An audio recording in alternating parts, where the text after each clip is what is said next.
பாருங்கள் ஃப்ரெண்ட்ஸ், நான் வந்து மாம்பழம் கட் பண்ணி வச்சுருக்கேன். இப்போ இத்தையும் கொஞ்சம் மிக்சியில் போட்டு அரைச்சிக்கிட்டு வந்துடலாம். பாருங்கள் ஃப்ரெண்ட்ஸ், இப்போ நம்மளுடைய கடலையும் இந்த தேங்காய் எல்லாத்தையும் நல்லா மிக்ஸ் பண்ணிடலாம். எல்லாம் கைட்டு கொஞ்சம் நல்லா மிக்ஸ் பண்ணி விட்டுக்கலாம்.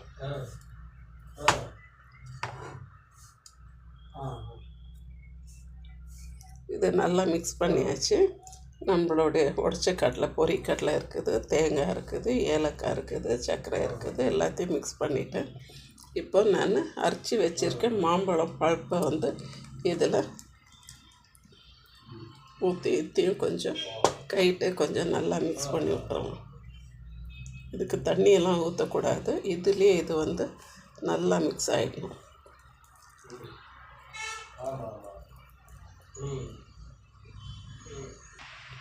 பாருங்க ஃப்ரெண்ட்ஸ், இப்போ வந்து எல்லாத்தையும் இப்படி உருண்டை பிடிச்சி வச்சுக்கலாம்.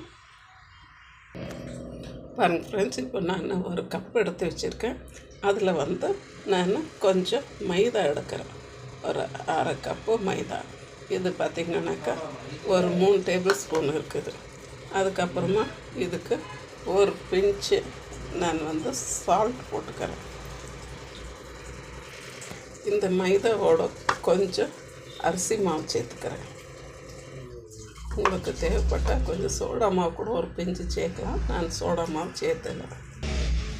இப்போ பாருங்கள் ஃப்ரெண்ட்ஸ், இதை வந்து கொஞ்சம் நம்ம தண்ணியாக கரைச்சிக்கோம். கைட்டு கொஞ்சம் நல்லா மிக்ஸ் பண்ணி எடுத்துடலாம். பாருங்கள் ஃப்ரெண்ட்ஸ், இப்போ இந்த மாவை வந்து நம்ம இந்த அளவுக்கு நம்ம இதை கரைச்சி வச்சுக்கிடலாம். கரைச்சி வச்சுட்டு அடுத்து கொஞ்சம் ஒரு பேனில் கொஞ்சம் நம்ம எண்ணெய் ஊற்றி வச்சுருக்கேன். எண்ணெய் காயிட்டோம். பாருங்கள் ஃப்ரெண்ட்ஸ், இப்போ நம்மளுடைய அந்த மாம்பழம் உருண்டையை வந்து நம்ம இந்த பேட்டரில் ஒன்றா போட்டு எடுத்துக்கிட்டு நம்ம அதை வந்து அந்த எண்ணெயில் போட்டு எடுத்துடலாம்.